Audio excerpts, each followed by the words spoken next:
महिला सुरक्षित कहाँ है?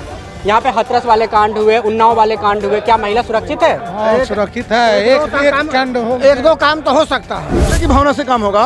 अगर आप मेरे भाई को हमारे सामने मारेंगे तो मैं आपको मारूंगा। मेरे पिताजी को मेरे सामने मर्डर किया तो मैं मर्डर करूंगा उसका। कानून पर भरोसा नहीं, कानून पर भरोसा 5 साल में उसका मिलेगा, उसको मिलेगा, क्या नाम है, उसको फैसला मिलेगा। कोई भी आदमी। आप कानून पे भरोसा नहीं कर? कानून क्या होता है जी? कानून तो किसी की नहीं होता। कानून तो किसी पार्टी को सपोर्ट नहीं करते हैं। हम RSS का कार्य करता हूँ, RSS कर रहा हूँ। हर काम में पारदर्शिता और ईमानदारी चाहिए। बैठकर हरामखोरी वाला तनख्वाह नहीं चाहिए, नहीं मिलना चाहिए। हमें रोजगार चाहिए, हमें क्वालिटी वाला, हमारा क्वालिटी है, जिस क्वालिटी का मैं उस क्वालिटी का हमको नौकरी दो। और जो 5,000 रुपये का जो फिक्स मानदेय पे है उसको दिन भर दौड़ाता है। मैं तो ये पूछना चाहता हूँ, प्राइमरी स्कूल के अध्यापक लोग हैं जो 70,000 से 1-1 लाख तनख्वाह पाते, उनके बच्चे क्यों कॉन्वेंट में पढ़ते हैं?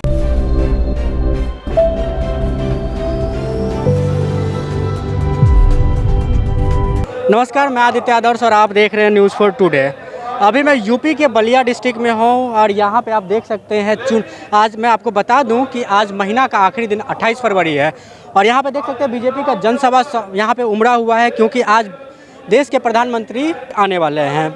यहाँ पे नरेंद्र मोदी यहाँ पे आने वाले हैं और यहाँ पे यूपी के CM जो योगी आदित्यनाथ भी वो भी आने वाले हैं। यहाँ पे बहुत सारे भाजपा के कार्यकर्ता हैं और जन सैलाब काफ़ी देखने को मिल रहा है।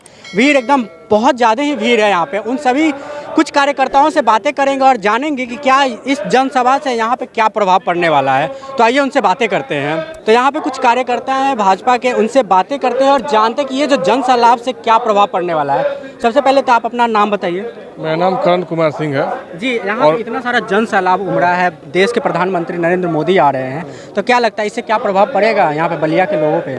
यहाँ पर भाव पूरा रहेगा और हमारे ख्याल से यहाँ पर पूरा सीट हम लोग जीत रहे हैं जी, क्योंकि मोदी जी के 7 नाम पे सीटें हैं बलिया में जी, 7 क्षेत्र हैं। तो क्या लगता है 7 सीट आप लोग जीत रहे हैं आपके कहने के हिसाब से? लगभग मतलब बाकी के खाते में कुछ भी नहीं जाने वाला? नहीं जाएगा। तो बाकी जो पार्टी के अन्य पार्टी के जो लोग हैं वो मेहनत कर रहे हैं, क्या उनका मेहनत व्यर्थ जाएगा?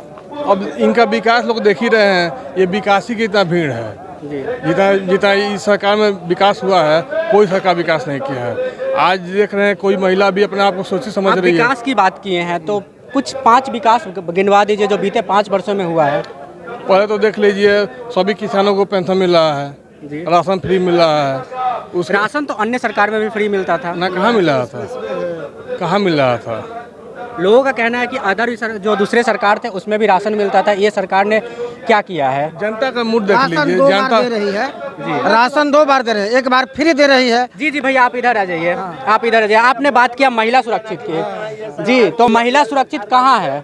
यहाँ पे हाथरस वाले कांड हुए, उन्नाव वाले कांड हुए, क्या महिला सुरक्षित है? हाँ, सुरक्षित है। एक कांड हो, एक दो काम तो हो सकता है, लेकिन जनरल में आपके हिसाब से वो नॉर्मल है? ना नॉर्मल है। आप आगे आ जाइए। आप लोग थोड़ा इधर आ जाइए क्योंकि रोड है, रोड पे भीड़ नहीं लगाना है। आपने बोला 1-2 कांड हो सकता है, 1-2 कांड तो हो मतलब तो क्या सरकार के मुखिया जी तो कहते थे कि सपा सरकार बदले की भावना से काम होगा। अगर आप मेरे भाई को हमारे सामने मारेंगे तो मैं आपको मारूंगा। नेचुरल बात है।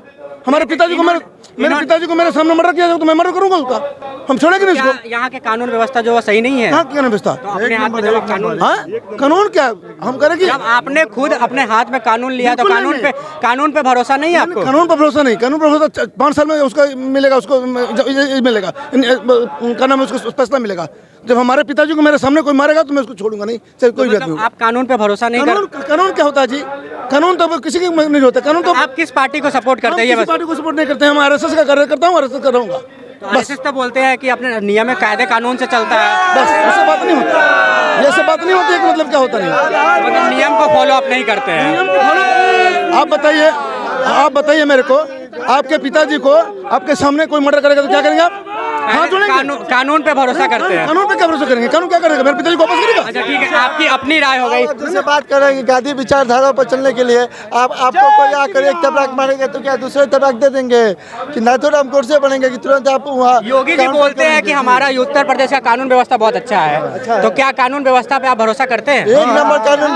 कल जो अपराधी खुलेआम घूमते थे, पिस्टल लेकर लहराते थे, दिन दहाड़े अपहरण, मर्डर और छिनैती होता था, आज वो चेयर पर चल रहे हैं कि बाबा का गाड़ी पलट जाएगी और काम गिर जाएगा। क्या बात कर रहे हैं? मतलब क्या लोगों का कहना है योगी सरकार में राम राज्य है उत्तर प्रदेश में, क्या सही में राम राज्य है? एकदम देखिए, प्रभु श्री राम का मंदिर कई हजार सालों से ये लोग फंसाए थे। वह हिंदुओं की मर्डर हुआ, कोई जात बिरादर का मर्डर नहीं हुआ, वह जानबूझकर गोली चलवाने का काम किया गया। आज देखिए एक मंदिर बन गया है। विकास जो है ऐसा बात है कि देखिए, अगर मान लेते हैं कि राशन है तो देख नहीं हो रहा है, हिंदू हो मुस्लिम हो चाहे हरिजन हो, किसी जात लड़ाते थे ये लोग, जात का नहीं हो रहा है।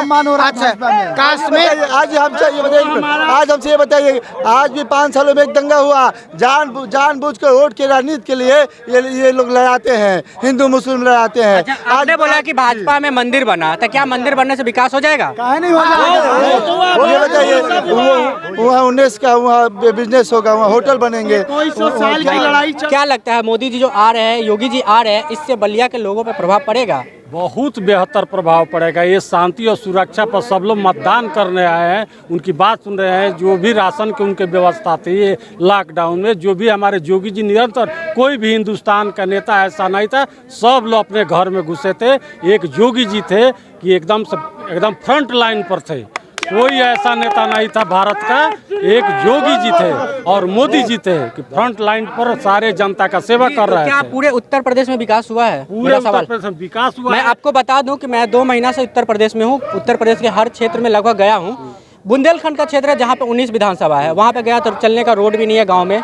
लोगों का कहना है कि विधायक जी 5 साल से एक बार भी नहीं आए, 5 साल में। अब विधायक जी जब जा रहे हैं, बीजेपी के विधायक, तो उन्हें भगा दिया जा रहा है वहाँ से। उसके बारे में आप क्या कहिएगा? आपका ये प्रश्न ही गलत है। हम लोग बुंदेलखंड के नहीं रहना। नहीं, मतलब सुनिए हमारी बात से बात है, पूरे उत्तर प्रदेश की बात है। आप लोगों से मीडिया के पता चलता है कि बुंदेलखंड में आज तक जो विकास योगी जी ने कहा है, अन्य सरकार कोई नहीं किया था। वहाँ जैसे जल कल एक्सप्रेस वे बना, मैं मानता हूँ, लेकिन उन गाँवों का क्या जहाँ पे गरीब, जहाँ पे किसान रहते हैं, घर में जल, उन गाँवों का क्या जहाँ पे किसान रहते हैं, गरीब लोग रहते हैं, उनका विकास तो चाहिए। पूरे प्रदेश को जो बिगड़ा हुआ कानून व्यवस्था है, 2 साल कोरोना में चला गया, 3 साल में कितने योगी जी व्यवस्था करे? शांति, जब सुरक्षा शांति रहेगा तो विकास होता है, आपके घर पहुंच जाएगा। विधायक का दायित्व नहीं बनता है कि बीते 5 वर्षों में वो एक बार भी गांव में जाए? ना, विकास अब विधायक का एकदम दायित्व है, लेकिन अगर आप देखें हैं कि यही एक पार्टी है कि अगर ऐसा मिला है फीडबैक, उसको टिकट काटा गया और दूसरा कोई पार्टी नहीं है, और दूसरे पार्टी में गुंडों को टिकट दिया, माफियाओं को दिया गया है।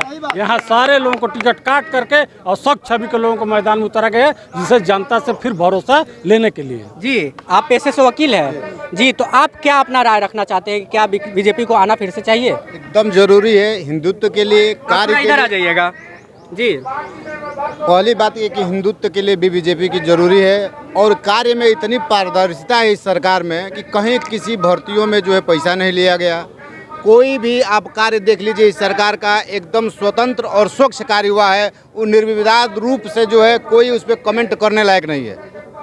और ये नहीं कि आज मोदी जी आ रहे हैं, योगी जी आ रहे हैं तो भीड़ है, उनके कार्य को देख के ही जनता यहाँ उपलब्ध हुई है। अगर वो कार्य नहीं किए होते तो यहाँ कभी जनता नहीं आती।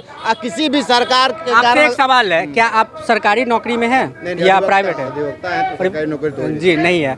काफ़ी बेरोजगारी का समस्या देखने को मिल रहा है देश में, और युवा वर्ग के जो लोग हैं वो काफ़ी नाराज है मोदी जी से।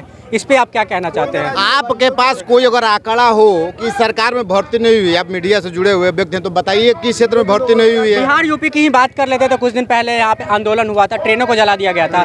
काफ़ी ये जो रेलवे भर्ती का था, उस पर आप क्या कहना चाहते हैं? क्योंकि जी, उन स्टूडेंटों के बारे में आप क्या कहेंगे जो बहाली निकाल कर कैंसिल कर दिया गया था? देखिए, कैंसिल तभी होती है जहीं कोई अनियमितता मिलती है। सालों साल तो एग्जाम भी तो नहीं होता हर साल। नहीं, गवर्नमेंट के पास जो आंकड़ा आते हैं उसी के अनुसार कार्य भी होता है, भर्तियां भी होती है। बेरोजगार नौकरी की बात, हर सरकार जो है भर्ती करती है। ये सरकार जो है अपने शासन काल में बहुत ही स्वच्छ नियुक्तियां की है। अभी कमीशन से बहुत से लड़के आए हैं, आप जाके उनका इंटरव्यू कीजिए, जाइए कॉलेज में जाइए, कहीं जाइए, पूछिए, 1 पैसे के जो है उसमें लेन देन नहीं हुई है। आज तक सपा की सरकार रही हो, बसपा की सरकार रही हो, केवल गुंडा राज रहा है और उसमें पैसे का खेल हुआ है। किसी निर्माण को क्षेत्र ले लीजिए, आप किसी निर्माण क्षेत्र में जाइए, वहाँ भी बिना पैसे का कोई कार्य नहीं होता है। जी चाचा, आप इधर थोड़ा आ जाइएगा। आप क्या बोल रहे थे? नौकरी के बारे में कुछ बोल कह रहे थे आप। नौकरी के विषय में सिर्फ यहाँ जो नौकरी कर रहे हैं वो कहते हैं कि हमको पुरानी पेंशन बहाल कीजिए, ये नहीं कहते हैं कि हमको पुरानी तनख्वाह बहाल कर दीजिए। पुरानी तनख्वाह वो नहीं कर, तनख्वाह बढ़ा कर दिया गया। महंगाई तो काफी बढ़ गया है, तो सर कमाई भी बढ़ी है, इनकम भी बढ़ा है। जी। तो अगर पुरानी तनख्वाह की बात की है तो अगर पुरानी तनख्वाह मिलेगी, क्या आप ही को पुराना तनख्वाह मिलेगा 2000-4000 जो था उस समय, तो क्या उससे आप परिवार चला पाइएगा? ठीक है, परिवार तो चलता था, अभी भी चल रहा है। और लोग जो नौकरी नहीं, सरकारी नौकरी नहीं करते, क्या उनका परिवार नहीं चलता है? आप सरकारी नौकरी करते हैं, आप बोलिए, आप भी जवाब। नहीं करता हूँ। तो आपका परिवार नहीं चल रहा है? बिल्कुल चल रहा है, क्योंकि मेहनत करते हैं। हाँ, तो हम जो मेहनत करने वालों का परिवार चलेगा, और अंगूठा लगाकर सिर्फ अटेंडेंस लेकर तनख्वाह लेने वालों का परिवार नहीं चलना चाहिए। तो आपका क्या कहना है कि जो भी सरकारी नौकरी में कुछ अंगूठे छाप भी है? हर नौकरी में, हर काम में पारदर्शिता और ईमानदारी चाहिए। बैठकर हरामखोरी वाला तनख्वाह नहीं चाहिए, नहीं मिलना चाहिए। चाहे वो डॉक्टर हो, इंजीनियर हो, मास्टर हो या कलेक्ट्री का कोई भी। एक सवाल है, पर्सनल सवाल है। हाँ, बताइए। आप अपने बच्चे के लिए क्या चाहते हैं, प्राइवेट नौकरी या सरकारी नौकरी? हमें रोजगार चाहिए, हमें क्वालिटी वाला, हमारे तो क्वालिटी है, जिस क्वालिटी का मैं उस क्वालिटी का हमको नौकरी दो। सरकारी से कम कोई सरकारी जरूरत नहीं करती है ना, नौकरियां तो क्वालिटी पर डिपेंड करती है। कोई कि सरकारी आप किस कोई बात योग्य नहीं, हैं। हमारे अंदर क्वालिटी होगी, हम पढ़ेंगे लिखेंगे, हम नकल नहीं करेंगे। यहाँ तो नकल कराने का ठेका लिया जाता था, अब नकल बंद होगा तो तकलीफ हो रही है। अध्यापक है, उनको ड्यूटी लगाई जाएगी, ड्यूटी तनख्वाह करो, सरकारी पुरानी पेंशन बहाल करो। ठीक है, पुरानी तनख्वाह लो, बढ़े हुए तनख्वाह भी ले लिए, बढ़ा दिएगा तनख्वाह कि भाई आप सब पेंशन मेंटेन हो जाएगा।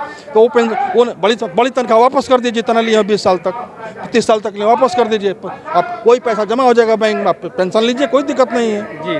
तो मतलब क्या चाहते हैं कि मतलब कोई भी तरह का रोजगार मिलना चाहिए? नौकरी, रोजगार की बात, रोजगार मिलना चाहिए, भ्रष्टाचार खत्म होना चाहिए।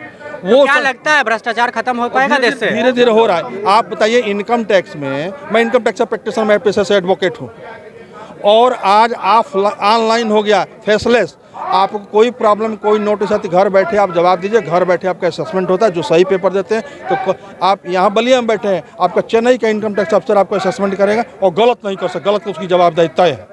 जी। तो मतलब इस चीज़ पे आप भरोसा करते हैं, ऑनलाइन जो हुआ है? बिल्कुल, डिजिटल प्लेटफॉर्म जो भी हुआ उस पर भरोसा करते हैं आप? भरोसा करते हैं, एकदम भरोसा। ईमानदारी चाहिए हर काम। प्राइवेटाइज की बात को लोग आलोचना करते हैं, प्राइवेटाइज हो रहा है। प्राइवेटाइज क्यों हो रहा है? मजबूर होकर हो रहा है। अमेरिका में तो हर चीज प्राइवेट ना, मजबूर होकर हो रहा है। जिनको ड्यूटी दिया गया वो काम नहीं करेंगे। आज बिजली विभाग में कहते हैं कि एक इंजीनियर है, एक जेई है, 70,000 80,000 1-1 लाख तनख्वाह पाता है, वो बैठा रहता है, और जो 5,000 रुपये का जो फिक्स मानदेय पे है उसको दिन भर दौड़ाता है।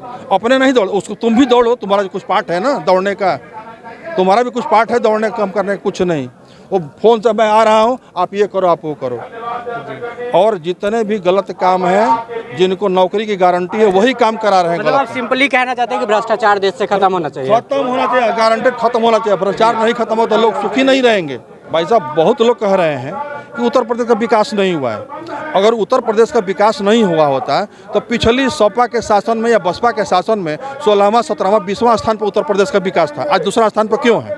फ्रेट ये एक्सप्रेसवे बन रहा है, फ्रेट कॉरिडोर बन रहा है, किसके लिए बन रहा है? जनता के लिए बन रहा है। सिर्फ सरकार नहीं चलेगी।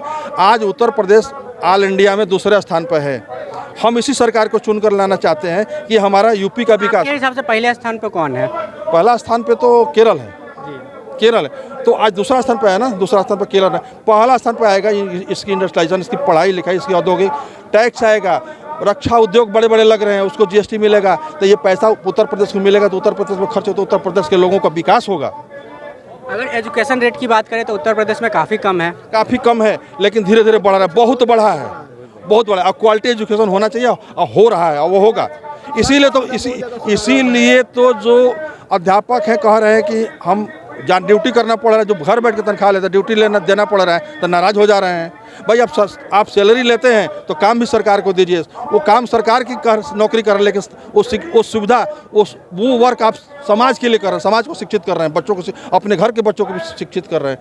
मैं तो ये पूछना चाहता हूँ, तो प्राइमरी स्कूल के अध्यापक लोग हैं जो 70,000 से 1-1 लाख तनख्वाह पाते, उनके बच्चे क्यों कॉन्वेंट में पढ़ते हैं? वो ठीक से पढ़ाते तो उनके बच्चे भी उसी स्कूल में पढ़ते हैं, प्राइमरी स्कूल में। क्यों ऐसा है? वो खुद जवाब दें।